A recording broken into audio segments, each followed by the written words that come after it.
big books right next to it. To your left. So I'm signed up for basically every. Or the one above it, yeah, this is a newer version. Yeah, I know how you can use. Yeah, either one works. I found someone still on the 7th. Bring back my version. Yeah. And then those concerts, yeah. That's okay. Hello, welcome. The video that nice party, maybe. But some of the airports, you have to watch it before, or they won't open. Okay, hi, everybody. Hi. How are you doing? How's everybody doing? How are you? Okay, great. Well, Shabbat Shalom. Shabbat Shalom. So today we begin again in so many ways. In so many ways, we begin again. It's a good Shabbat. This is Shabbat Bereshit, Shabbat of beginnings. It is the first Shabbat that our hostages, their living hostages, are spending Shabbat with their families again in Eretz Yisrael. Thank God, thank God. That is a good Shabbat. That's the Shabbat of new beginnings. We await all of our hostages to come home to be laid to rest. So grateful though that those Shabbat dinner tables will be full in Israel this evening. Also, on Monday, we celebrated Simchat Torah, where we concluded the book of Torah, the entire Torah, in the same breath we finished with the last word, which is Yisrael, ending with the Lamed. In the same breath, we begin with Bereshit, beginning with the letter Bet. Put those two words together, Lamed Bet, we get the word Lev, which means heart. So we begin today opening the Torah from the very, very beginning with our hearts focused, with our hearts present, with our hearts beating with tikva, with hope, our heart beatings with the opportunities that await us from the very beginning of newness, of opportunities. And we're going to study and read Parsha Bereshit. We're going to read through the Parsha. And then the second half of the class, we are focused on the creation of humanity. I'm doing that intentionally because there are two versions of the creation of man's story. We are going to study both of them from the lens of Rav Soloveitchik. Rav Soloveitchik and Lonely Man of Faith, his book Lonely Man of Faith. If you haven't read it, I encourage you to. Lonely Man of Faith, it is exceptional, thought-provoking. We're going to study through Rav Soloveitchik's lens the notion of Adam 1, the first story of creation of man, Adam 2, the second creation story of man. We're going to understand the discrepancies between both stories, the overlap, and from Rav Soloveitchik's perspective, how each and every one of us has within us a little bit of Adam 1, a little bit of Adam 2, and we're going to explore what that means. And we're going to sort of question and study and explore and dig deeper into the why. Why these two stories? Why these two creation stories of humanity when there's not, what is that teaching us? What is that asking of us to understand? And that's what we will do together. Sounds good? All right. Sounds what? Sounds full. But, we'll see where we go, you never know, we get somewhere, we don't get somewhere, we're gonna go. There's always next year. Right, I gotta leave you wanting more, right? Okay. It's God willing. God willing. Okay, let's say our prayer together. Baruch atah Adonai Eloheinu melech haolam asher kiddushanu b'mitzvotav v'tzivanu la'asok b'divrei Torah. Blessed are you, Adonai, our God, ruler of the universe, who made us holy with your mitzvot and commanded us to study words of Torah. All right, let's study these words.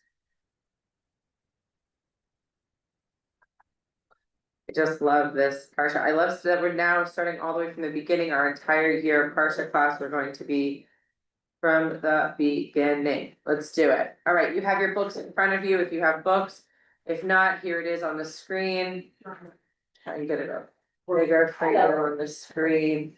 Hello, welcome, welcome. You'll have to, Genesis 1, very, very beginning. Genesis chapter 1, very beginning of the Torah. 19. Genesis chapter 1, what page? 19. Page 19. Okay, Bereshit bara Elohim et hashamayim ve'et haaretz. Bereshit bara Elohim. When God began to create, in the beginning, as God was, when God began to create hashamayim ve'et haaretz, the heaven and the earth, v'hayta tohu vavohu, the earth being unformed and void, with darkness over the surface of the deep and a wind from God sweeping over the water. Vayomer Elohim, God said, Yehi or, let there be, and there was. Vayar Elohim et or kitov, and God saw that the light was kitov, was Good. Vayabdel Elohim ben haor ben hachoshech, God separated, havdalah, right? The havdalah, lahavdil, to separate, same word, okay? Lahavdil, to separate. Separated the light from the choshech, from the darkness. Vayikra Elohim la or yom, and God called the light Day. la choshech kara laila, and called the darkness Night. Vayhi erev vayhi voker yom echad. There was erev, there was evening, vayhi voker, there was yom echad, the first day. So interesting, when we think about Jewish time, when we think about holidays, when do holidays begin? Vayhi erev. The order is intentional. The day begins in the Evening. Vayhi erev, vayhi voker. It didn't say vayhi voker, vayhi erev, there was morning, there was evening. No, vayhi erev, there was evening, there was morning, the first day. So our time, our calendar, our days come from Bereshit, from the very, very beginning, right? Isn't that awesome? Vayomer Elohim yehi rakia b'toch hamayim. God said, let there be an expanse in the midst of the water, that it may mavdil, separate between water and separate water from water. Okay, right, like spread it apart. And God made the expanse and separated the water, which was below the expanse from the water, which was above the expanse, and it was so. Vayikra Elohim l'rakia shamayim, vayhi erev, vayhi voker yom sheni. God called the expanse sky. There was evening, there was morning, the second day. Okay? Anything that stands out for you so far? Anything that you want to comment on? Yeah. What is the significance of the water is above and what is below? Is it? Right, so we can imagine that it was all, everything was covered with water, right? And it took this mavdil, this separation, lahavdil, to separate all this water that was around. It was unformed, it was void, it was dark, it was full of water, right? And so God, right? What is the, from my imagination, I can't hear you, but I'm thinking in terms of H2O water. That's what, yeah, H2O water, That's what it. yeah, mine. Because, I'm wondering if that water was significant symbolism from some other concept, that's what. Well, you can also think of it as, what do we use to purify ourselves? Mind, kind, living waters, right? So, yes, I mean, I think there is symbolism in the fact that it doesn't say that there was earth, all, like, there wasn't like. Right, something in between, there was just this water that was all around. And we're separating with pushing this, spreading it over here to sort of create the expanse of the sky, right? To move the waters away so that we can see now the expansiveness now that's around us now has a name, it's called sky, right? Thank you. Yeah, I think it's mine, Okay. right? And I think what's amazing about that is that water will hold such significance throughout the entire journey of the Torah, as well as for our own spiritual lives, as this way of birth. You can also think about it as the waters of birth, right? That the earth is being born, is being birthed into being. Yeah, beautiful. Anyone else have anything to comment on? Pretty good? Okay, Vayomer Elohim, God said, let the water below the sky be gathered into one area, that the dry land may appear, and it was so. God called the dry land earth, okay, Vayikra Elohim, Eretz, land, earth, okay? And called the gathering of the waters seas, and God saw that this was good. Okay, God said, let the earth sprout vegetation, seed bearing plants, fruit trees of every kind on earth that bear fruit with the seed in it, and it was so. Why is this so specific? Seeds, it means it can reproduce. Yes, right? Again, it can reproduce the seeds, it can reproduce, it can grow. There's a lot of imagery in here if we're thinking about from the waters that we are birthing and bringing something into being, but also something that is sustainable. It is not temporal. It is not temporary, right? The idea that it can replenish and regrow, but there's a lot of birth and growth and coming into life imagery throughout this section. Okay. The earth brought forth vegetation, seed bearing plants of every kind, trees of every kind bearing fruit with the seed in it. And God saw that this was kitov, this was good. Vayi'er vayivoker yom shlishi, there was evening, there was morning, a third day. Vayomer Elohim, God said, let there be lights in the expanse of the sky to separate day from night. Again, lahavdil bein yom uvein halayla. Separate day from night, they shall serve as signs for the set times, the days and the years. What are those? The sun. What are the little lights in the sky? Star. Right, these little stars, right, these little lights that are gonna tell us when it is day and is night. What do 3 days also tell us? What do 3 stars also tell us? Right, which can then tell us when it is, when Shabbat is over, right? There's a distinguishing piece, right? If you also think about, they needed these distinguishing factors to know what day it was, what time it was. They didn't have little Apple Watches to talk to you and tell you fun things, right? Right, let there be lights in the expanse. I want you to have indicators into time. I'm gonna keep saying that word over and over again because it's important, right? Because we live by a certain set of time. It tells us certain things about our lives ritually and Jewishly, right? Okay, so, I guess they didn't have different Shabbat times like we do, right, today we could, depending on where you are. right, but they do have it because of the stars. When 3 stars come out, we know that that time of day has started, right? Also, we're gonna, in the Talmud, there's gonna be a whole discussion in the Mishnah all about the color of the sky as an indicator as to when time is shifting, as to when you say which prayers, is it Mincha, is it Mariv? All this color of the sky is an indicator as to when it is time to now do the next service, Shachri, right? In the morning, the afternoon, the evening, you can know just by the colors of the sky. Okay, good. All right. Right, and they shall serve as lights in the expanse to shine upon the earth, and it was so. Then, Vayas Elohim et shnei hamorot hagdolim. God made 2 great lights. The greater light to dominate the day, which is and the lesser light to dominate the night and the stars. Right?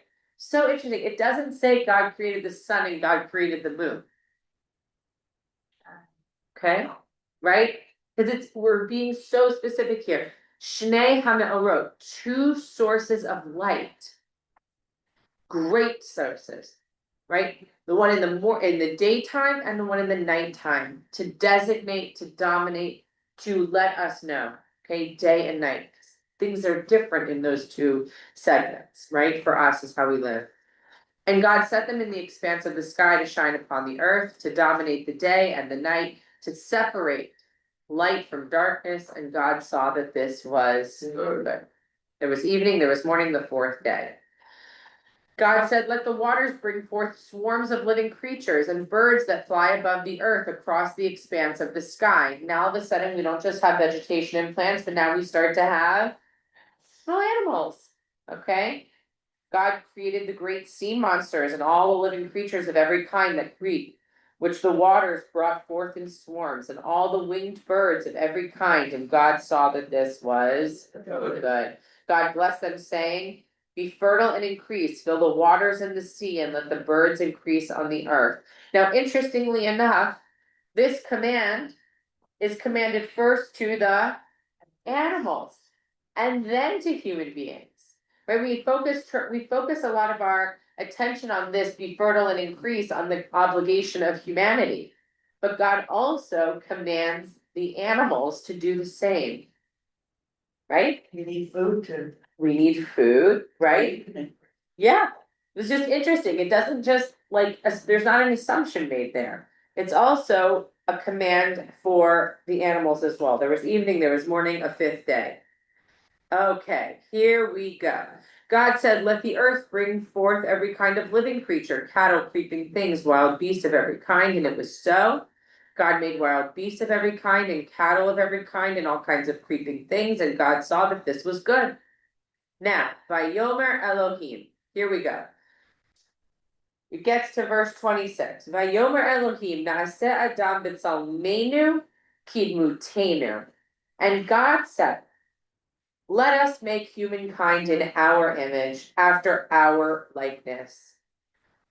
And they shall rule the fish of the sea, the birds of the sky, the cattle, the whole earth, and all the creeping things on earth.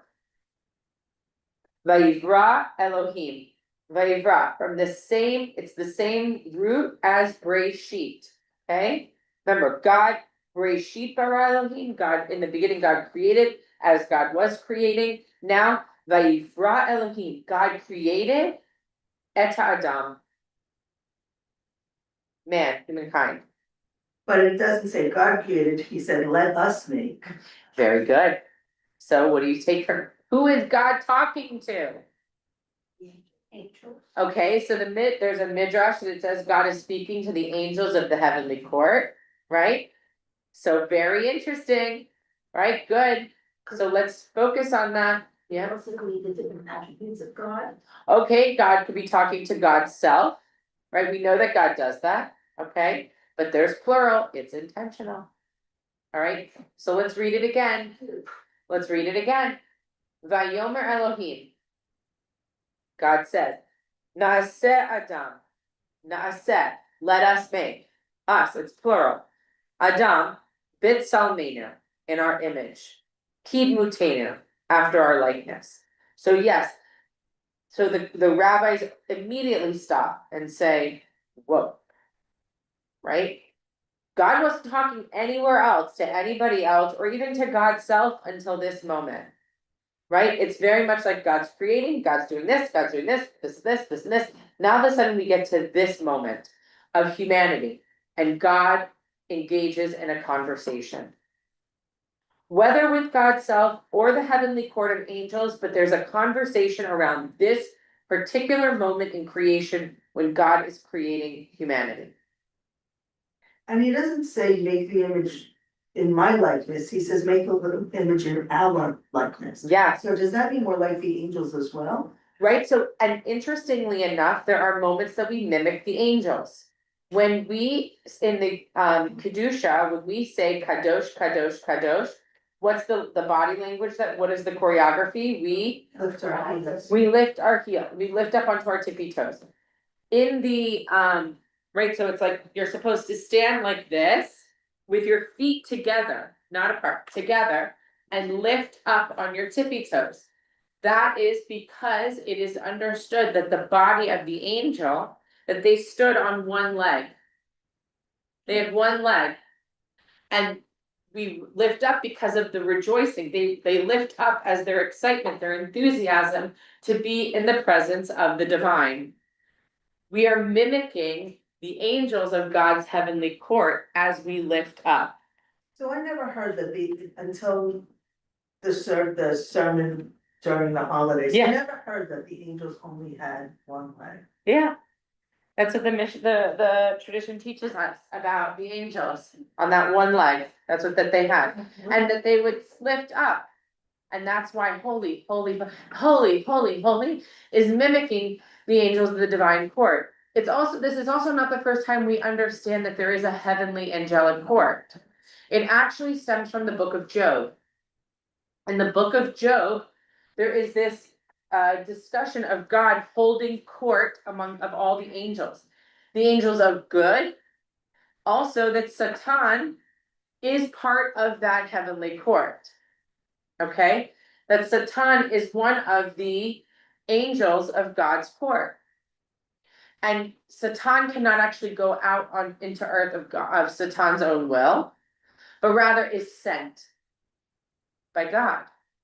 Has to fulfill what God is asking of him. So that's the story of the book of Job, is where God says to go down, right? Go down and do these things. Just like when Abraham is on his journey with Isaac, the idea is that the story of Bil'am, when they're on the donkey and the donkey is swerving, right? Swerving, it's because Satan, the angel, that evil angel, or that angel of disruption, has been sent to swerve the donkey, right? So it's all part of that heavenly court. So we have an understanding from the tradition, from the rabbis, that this court is put together, and God is saying, let's make, what do you guys think? What do you guys think if I make God, humanity in our image? The our being like our image, meaning my image, but y'all are here too, right? Okay, but making God in our image, right? So this is a moment that always stops us, because we're not accustomed to, and we're not prepared or ready for God to be talking to other people or angels, but also about the plural form, right? And there's a tremendous amount of midrashim that come out of this section that talk about what angels say to God. Why would you make human beings? You know that they're gonna sin. You know that they're gonna be led astray. Why would you even waste your time with this creation? You know that they're gonna have their own ideas about things and make their own choices. Like, why are we wasting our time on that?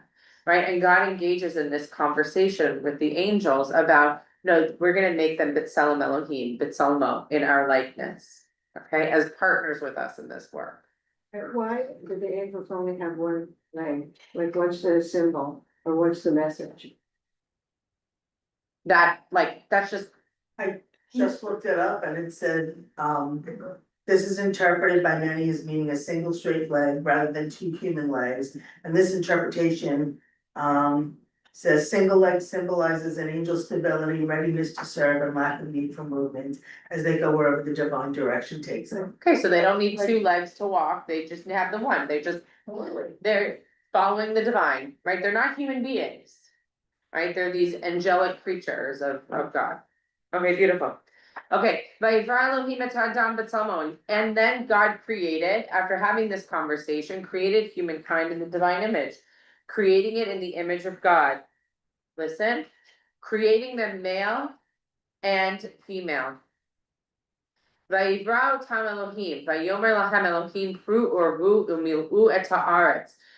blessed them, and God said to them. So did God just create Abraham? God just create Adam? No. Right? God created both, male and female. Okay? And said to them both, be fertile and increase, fill the earth, master it, rule the fish of the sea, the birds of the sky, and all living things that creep on earth. Vayomer Elohim, Hineh natati lachem et kol esed. God said, see, I give you every seed-bearing plant that is upon all the earth, and every tree that is seed-bearing fruit. They shall be yours for food. Bobby. Yeah, you said God created both, meaning two. But my understanding was that in God's image, there was male and female in one being. And later God separated out the female from the male. Well, we're gonna So see. I'm thinking God created one human, not two. Yeah, you can definitely read the text that way too. There are plenty of interpretations and commentary that this creature was both, Yeah. right? Right, Then okay? So, but let's see what happens next, okay? And to all the animals on the land, and to all the birds of the sky, to everything that creeps on earth, in which there is breath of life, I give all the green plants for food, and it was so. Okay. And God saw that all that had been made, found it very good. Okay, and there was evening, there was morning, the sixth day. All right, so now we have the 6 days of creation. Vayechulu hashamayim v'et haaretz v'chol tzeva'am. The heaven and the earth were finished in all their array. On the seventh day, God finished the work that had been undertaken. God ceased on the seventh day from doing any of the work. God blessed the seventh day, declared it holy, having ceased on it from all the work of creation that God had done. Period. Creation story 1. Good? Any questions? Okay, let's go. Wait a minute, so who wrote this? Was it written by a bunch of rabbis or? This is the Torah. This is the Torah text, right? Okay. Vayivarech Elohim et Yom HaShvi'i, and God blessed the seventh day, declared it holy. Declared this day holy. This is what we know of as. Okay, let's keep going. Eila toldot hashamayim v'haaretz. Such is the story of heaven and earth when they were created. When God made heaven and earth. When no shrub of the field was yet on earth, no grass of the field had yet sprouted, because God had not sent rain upon the earth, and there were no human beings to till the soil. What just happened? We're now in chapter 2. They're going back. And now we're going back. All right, let's see. But a flow would well up from the ground and water the whole surface of the earth. Okay. Vayitzer Adonai Elohim et Adam. And this is when God formed the human from the soils, like from the earth, min ha'adamah, from the earth. Vayipach ve'apav nishmat chayim vayhi ha'adam lenefesh chaya. This is such beautiful Hebrew. Here's what it says. That God formed the human by blowing into his nostrils the breath of life. And that is when the human became the nefesh chaya, a living being. So I want you to imagine the imagery. It says here, God formed the human from the earth. So imagine like all that red clay. Adam means red. That red clay, God is pulling the red clay together, forming this form, this being, and then blowing into the nostrils the breath of life.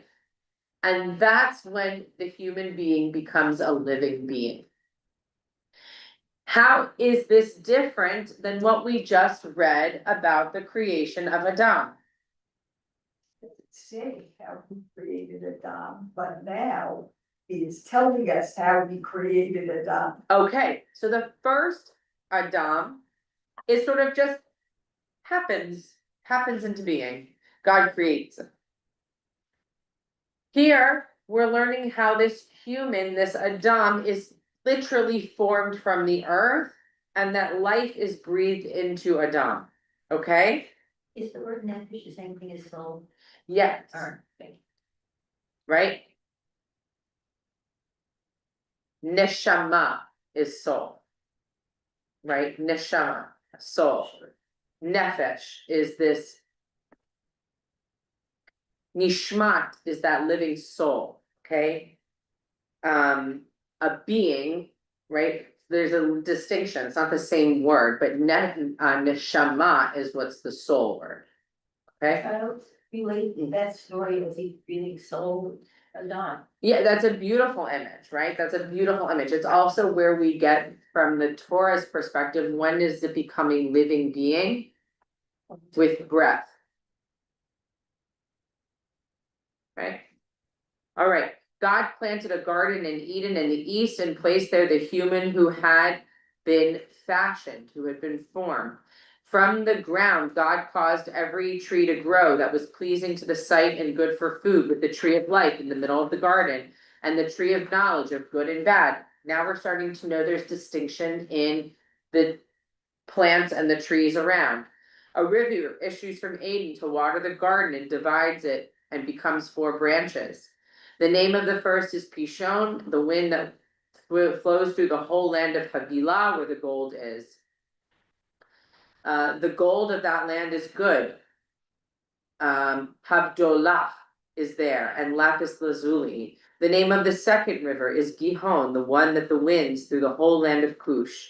The name of the third is the Tigris, the one that flows through Ashur, and the fourth river is the Euphrates. All right, we're getting a sense of the land, of what of all these places are. You also know some of the where Right? The where and where we are, and sort of like creating space.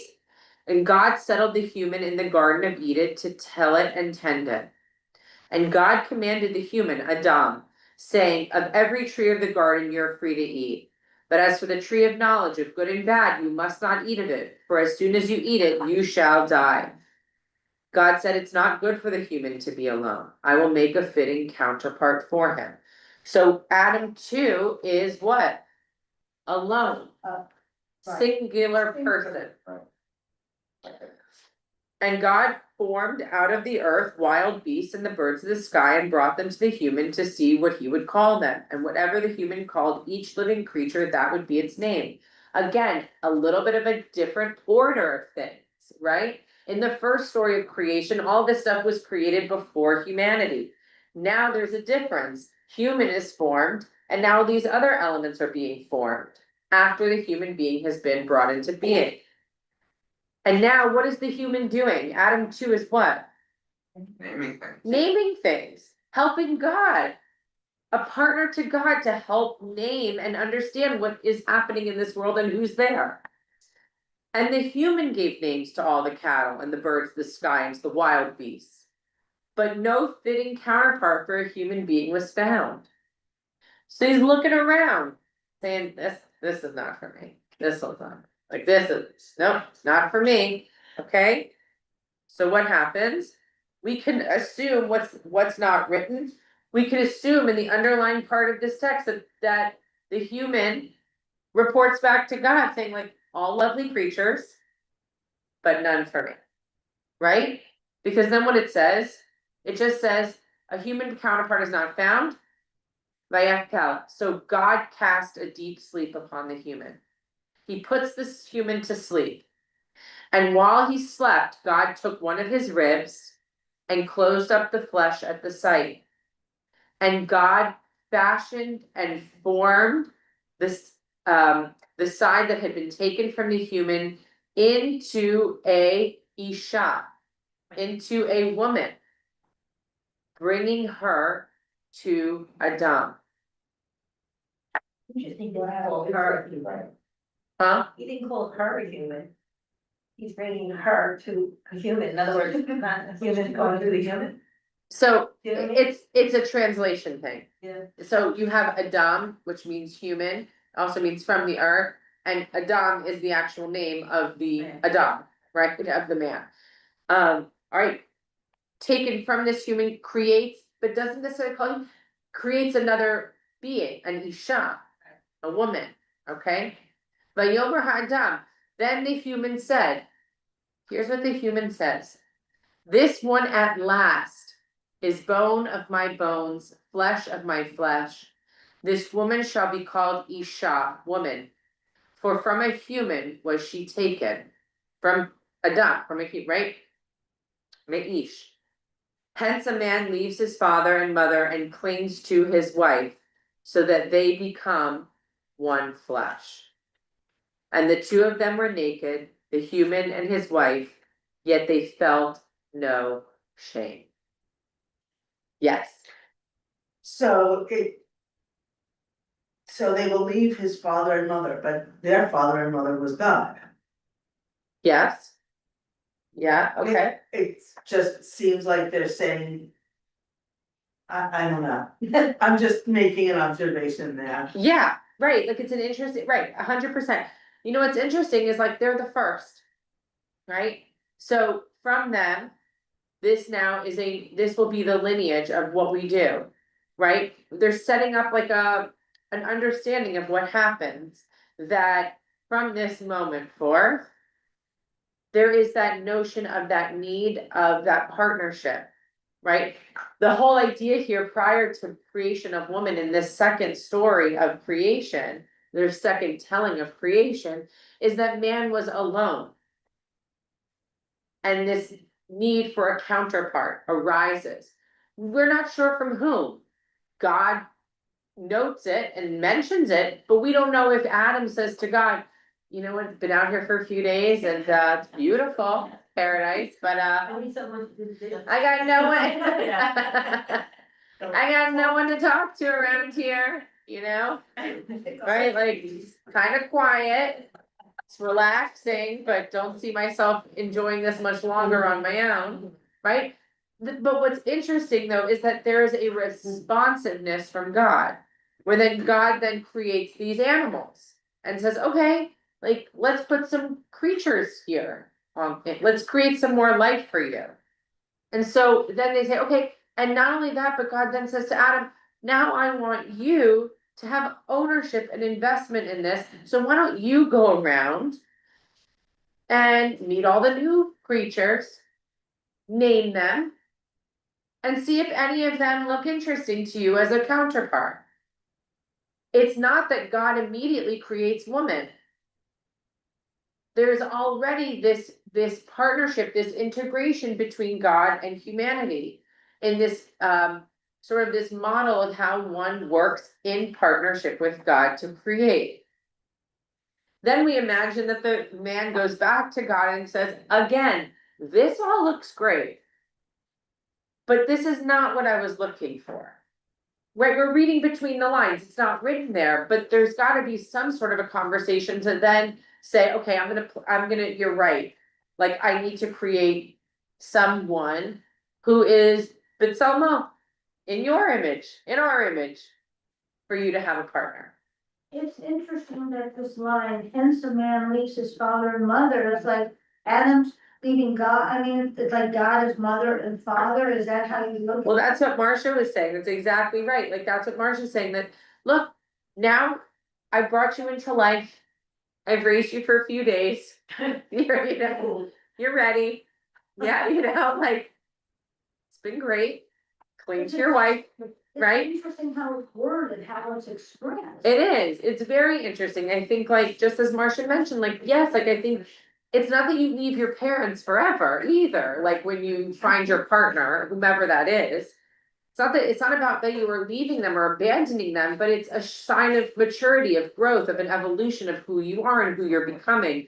The notion of that crossing the threshold of that next step in your journey, that now I am partnered with somebody, right? Well, cause Adam was never a child, he was a grown man, Right?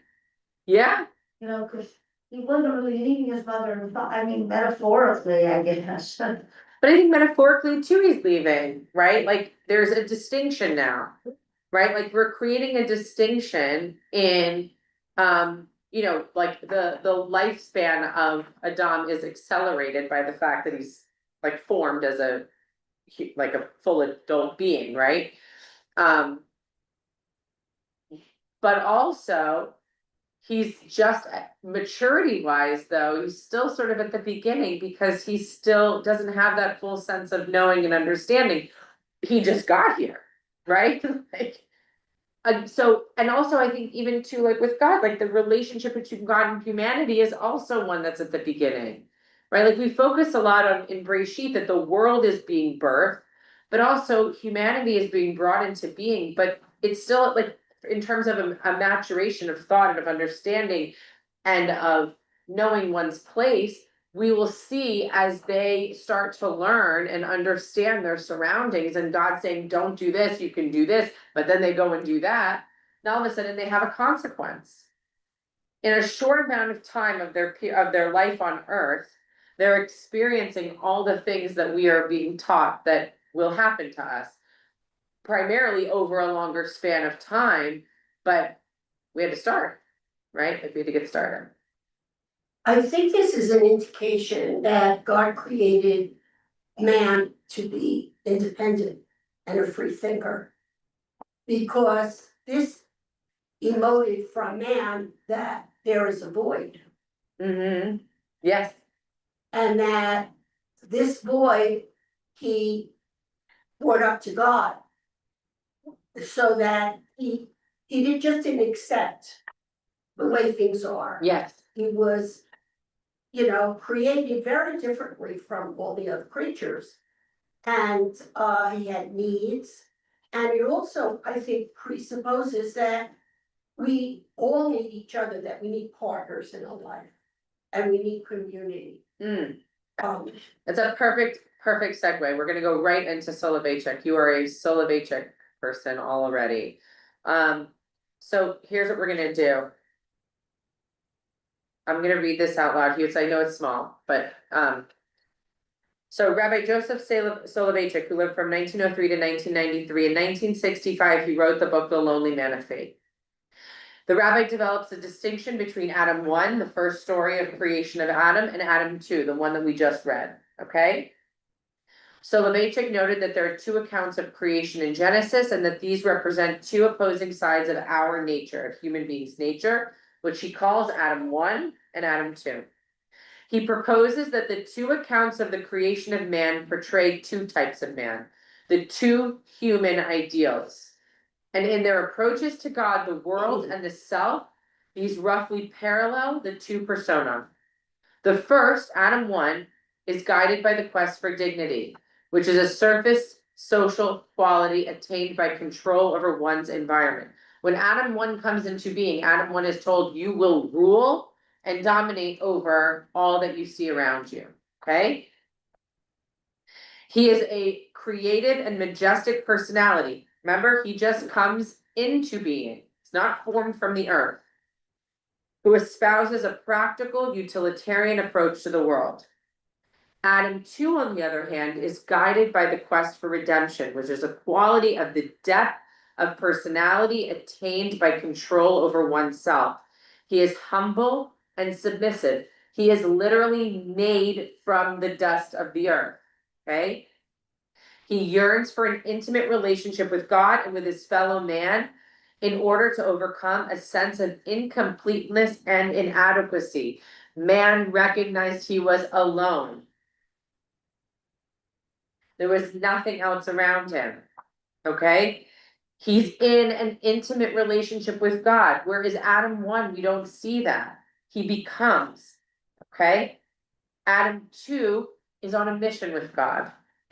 He is formed, they have this partnership, they start to name the people of the earth, they're beginning to create, they have this intimacy with one another. God recognizes he is alone. It's a really beautiful, very like personal, intimate description between God and man, okay? These differences carry over to the type of community each one creates. The natural work community, Adam 1, and the covenantal faith community of Adam 2. For Soloveitchik, this is Soloveitchik's perspective, that the first Adam 1 is about this dominant superiority, about ruling and dominating the earth, of growing, that there is work to be done, and this is my role, and this is my job. For Adam 2, Soloveitchik believes that this is the beginning of what it means to have a covenantal faith relationship. Right? We are in covenant with God as the basis of faith. This humility, this submissiveness, this dust of the earth, know from where you come.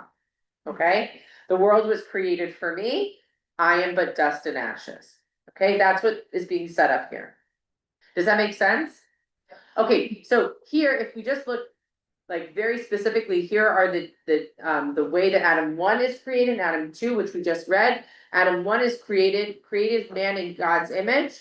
The eternal God formed man of the dust of the ground, breathed into his nostrils, became a living soul, has a soul. Soul is mentioned with Adam 2, not with Adam 1. Breathing is not mentioned with Adam 1, he just appears, he's created. Adam 2 is formed. The first Adam, your command is to be fruitful, multiply, fill the earth and subdue it, have dominion over the fish of the sea. Okay, Adam 2, the eternal God took the man and placed him in the Garden of Eden to serve it and to keep it. Very different language, okay? Have dominion and subdue the earth. Adam 2 is placed already into this garden.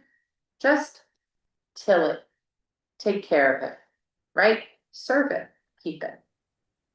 Adam 1 is created in the image of God. God creates male and female, created them. right? Like either one person, we don't know, if one has both parts or just two, but they are just proof created. And the other one is created, woman is created because God says it's not good for you to be alone. That I'll make a fitting helper for you. Okay? Yeah, So the Torah describes two beginnings, correct. so. How do Isn't you, it wild? how do you reconcile that onto, which is, they're both correct? They Right. can't both be correct, they're very different. So it's hold on, okay, I'm gonna get Jack, yeah, I see your hand. I have a question that's always bothered me, and maybe you can answer it for me. What does it mean the Lord created man in his own image? Image gives one a visual sense normally, but obviously it's more than that. Can you sum that up? Yeah, I've always, so I think it's, first of all, I think it's a great, thing to focus on. I think when we say God created in our own image, I think what I think about often are the attributes of God, right? It is a command, sort of like an internal command to me that if I am created in God's image, how does it shift the way that I show up in the world? If I'm created in God's image, it's through the mercy, the attributes of mercy, of compassion, of righteousness, of blessing, of goodness, to work to create a world of wholeness. That if that is how I am, if that is how I am living in this world, then I am living as intended by being created in the image of God. Right? Like we've talked. Once we get into the Garden of Eden, eating from the tree of good and bad is, God says now man can be made in our image, and therefore they're kicked out of the Garden of Eden Right? solely because they have the ability to know what right from wrong or good from bad. Yeah. I think it's all part of that. Like, I think it follows the notion of the attributes of God. Also, God is not perfect, right? Like we read that in the text that God also comes back and says, I shouldn't have done that. I won't do that again. We're going to see that in the next chapter next week, in the next Parsha of Noah, where God says, I won't ever do that again. And I'm going to put a rainbow up there to remind myself and to remind you that I won't be doing that again. The notion is of tshuva, that's also part of God's attributes, to be able to forgive, to be able to grow, to be able to learn. In the notion of image is not necessarily for me a physical image.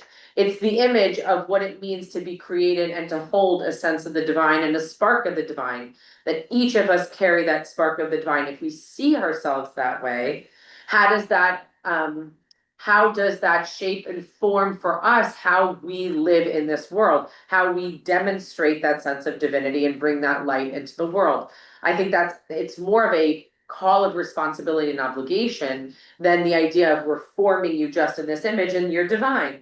It's more of it's a responsibility, it's a command, it's an obligation. I am created in the image of God. So if I'm out there being a horrible person, right, all the time, well, how am I bringing divinity into this world? Okay. Okay, but I believe the concept of eating from the tree of knowledge is God has set that up. I mean, if I take an analogy and say to my to little grandchildren, I'm going to go out of the house and I don't want you to touch those cookies on the table. When you go out of the house, how could man become an individual if he doesn't know what's right from wrong? Because at that point, man has no playbook until he gets to Mount Sinai, when the playbook for now a choice of what's right and you know what's wrong. Now you have a choice. I 100% agree with you. I think that you can use this as a trope that we can track throughout the rest of Torah, right? Like if it says God tests Abraham and it says to Abraham, take your son, your only son, and go up to the mountain, right? You could potentially argue a similar thread to what you're suggesting, is that, of course, like don't eat from this tree, but eat from that tree. Well, the quest for knowledge, you could say, for human beings to want that to seek that quest is really important. Otherwise, we'd live forever. Okay, so what is that gonna do for us? Right? Like, but the idea to live unknowingly forever is not what we are intended to do, but to live, to know, to understand, to do, to choose, to make decisions, to return, to not do well, to stumble, to fall, but to rise. That's all part of our obligation of how we're created and how we should live. And I think it's absolutely set up that way, and it's also a learning, it's a message, it's a lesson in the Torah, which it's supposed to be. If the Torah was just a grand old story that had no message for us, then it wouldn't sustain our teaching and our learning for centuries, right? Like, we're still sitting here talking about the thing that people hundreds of years ago talked about and tried and wrestled with and tried to understand and to know, which is truly the basic intention of a text that is unchanged. Yes. Has anyone just considered that that might have been tastier fruit? What's that? It could have been tastier fruit. Well, we wouldn't know until they tasted it, right? They were told. Okay, yeah, Maddie. Could this have been an experiment by God? Okay, how In so? the sense that created everything that was under his control. The animals and now human, and then he gave man a different kind of way to exist with a mind that was somewhat more cerebral. And almost just to see what would happen. And then when given a choice, that's not under God's control. Yeah, right, so it sets up like when we're presented with a choice, what kind of choices do we make? Right, also to show that humanity has the freedom to make choices, Yes. right? So I just want us to get through here a little bit. So Adam 1, creation in the image of God. So Jack, here we go. In the image of God refers to his capacity and desire to imitate God by becoming a creator. So for Soloveitchik, Adam 1's notion of B'Tselem Elohim is to imitate this desire to become a creator, particularly in response to God's mandate to him to subdue the earth. That he has a role and a purpose, and this is how he imitates the divine. And it's expressed by man's practical intellect, scientific ability to comprehend the forces of nature, and his technological ability to bend them to his will. Adam number 2, on the other hand, does not have such grandiose self-image. Okay? He is humble, realizing that he was created from the dust of the earth. Okay? Allows himself to be overpowered and defeated by God, while Adam 1 maintains some distance from God, relating nearly to the divine endowment of creativity. And Adam 2 has a genuine living experience of God and is preoccupied with God, as evidenced by the metaphor of God breathing life into his nostrils. Okay, does this resonate? That was metaphor? What? It's off Soloveitchik. I like breathing life into his, it's written as the text, right? For Soloveitchik, he's using this as a metaphor to understand who Adam 2 is, right? So like, do we understand the differences between the two Adams? Right? It's quite profound if you think about it, right? And what Soloveitchik's gonna argue is that that there are those who have these two constructs, but in the end, we all possess a little bit of both of these. That the ego, the idea to have this like technical ability and scientific notion of world and of self, where we also have this genuine living experience to be engaged with God through faith, through intimate relationship, and of having that humility and recognizing from where we come, all integrates into the fabric and form of humanity. Okay? So Adam 1 asks only how questions, whereas Adam 2 asks the why questions. Okay? For Soloveitchik, that's how he's understanding these two Adams. Adam 1 is this social creature, male and female, created together. Okay? His quest for dignity is realized within a community.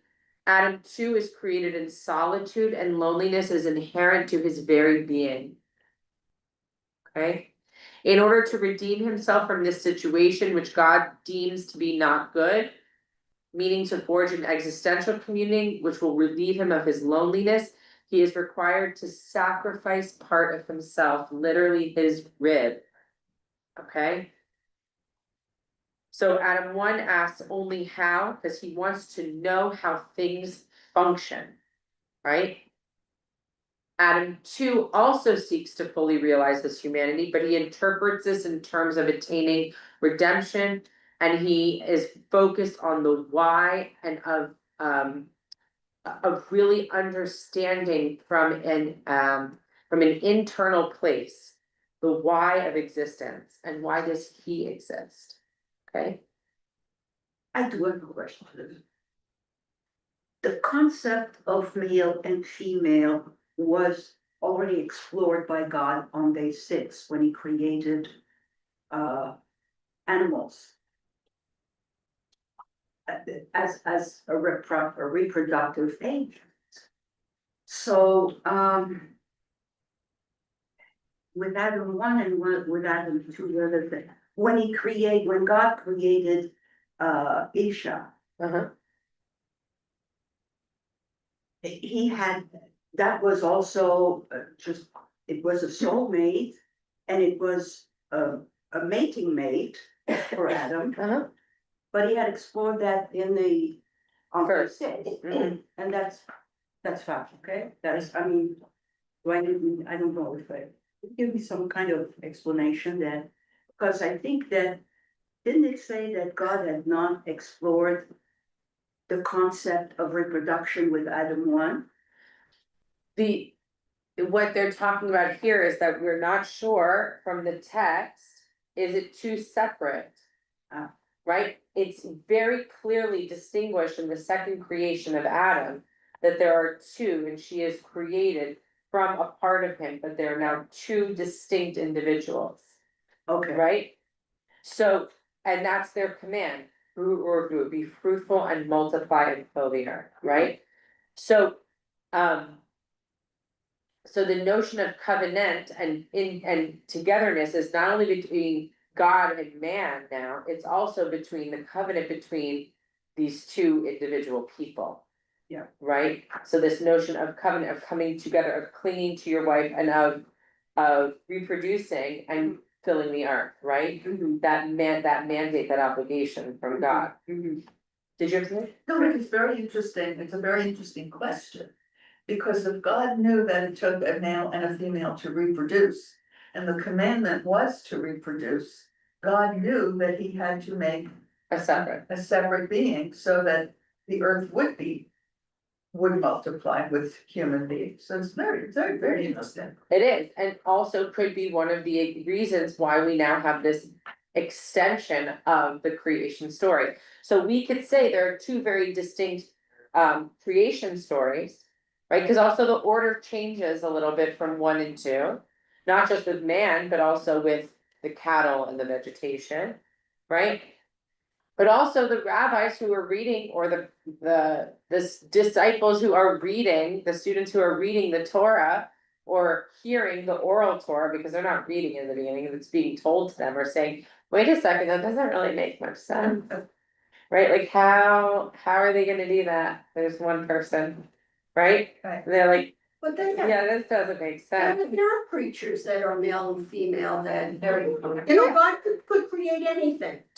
Yes, This is what technically, yes. So. Okay, but now the human beings are hearing this story and they're like, oh, I don't know, like. I would think of it like a direct connection to Adam. Yeah, to Adam 1, right? Yeah. Yeah, so there's so many powerful, beautiful stories in Midrashim that you can pull, and interpretations that you can pull from here, right? That's one of the reasons, like, we could have taken many directions just from this one piece, but I think what is so profound from this, I wanna get to this as well, because I think it's important, it has as a correlation, that it's taught that why was man created last? And not, right?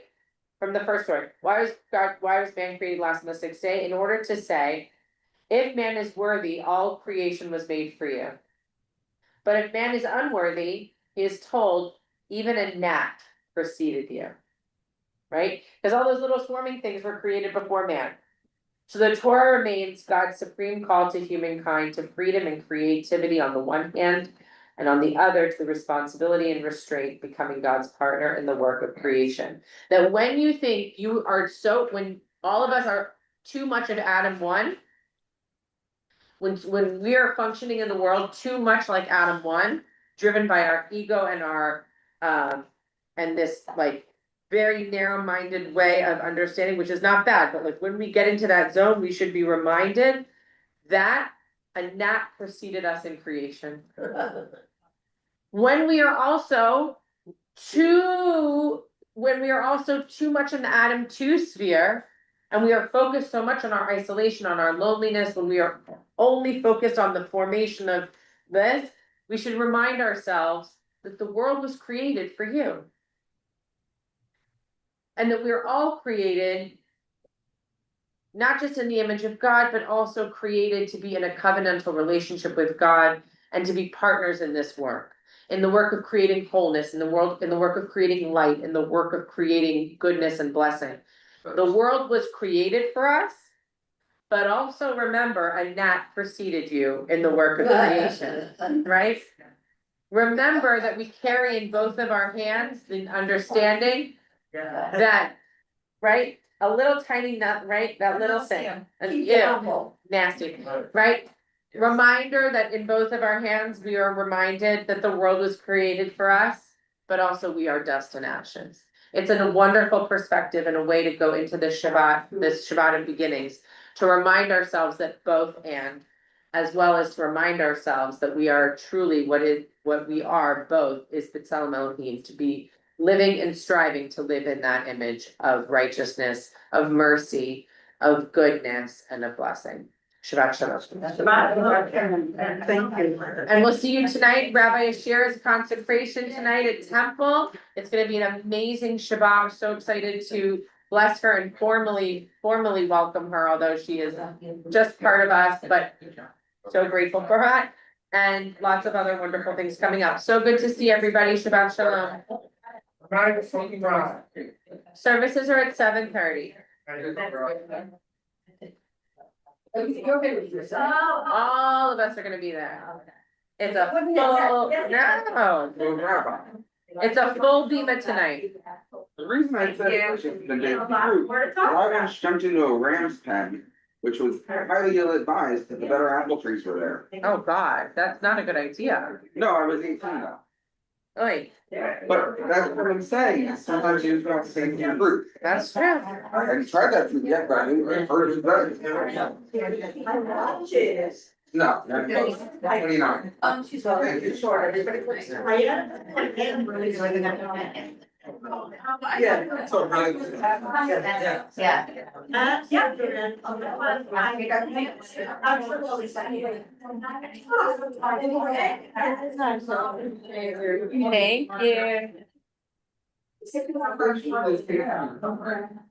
Thank you. Oh, good. Well, then if you hey, so enjoy this time. We'll be with you in spirit online. Thanks. I'm very tired. You're welcome. Bring a big.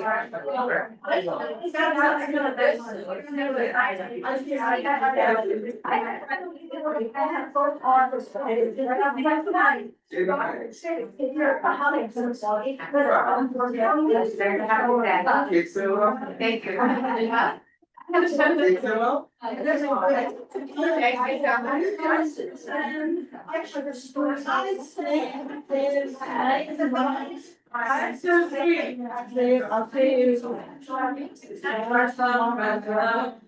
No, you won't see me this weekend, tonight I'm having foundation about the. Also, I have.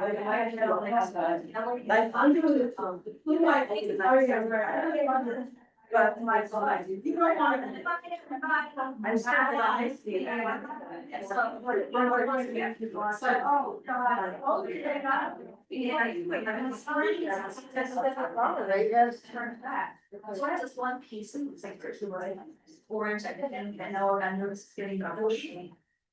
Get off of you. But apparently it's. And it has wheels, so I know it's almost, I know. Well, if he tells I'm not you, giving my secrets then away. you're not gonna pay them to.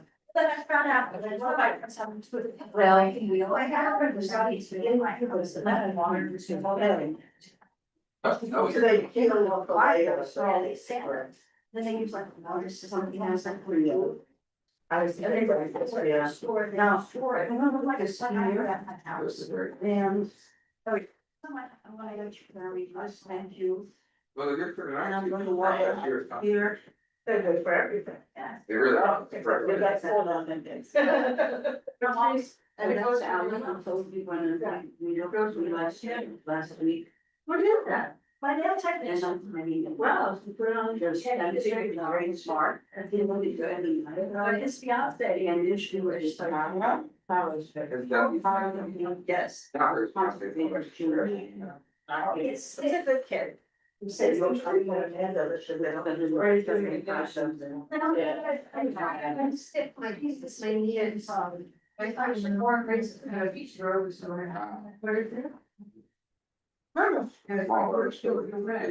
In some cases, but in most cases. So actually. Generally, you would have better spring over than. Generally, have better.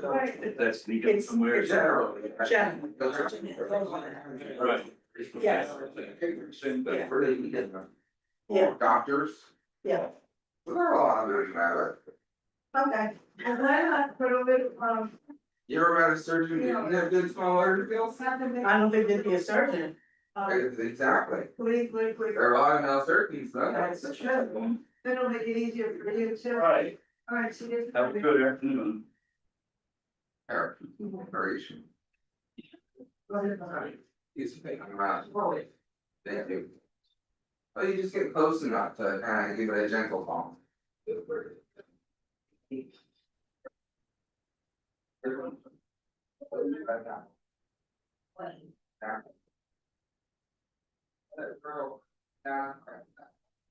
Oh, no. Yeah.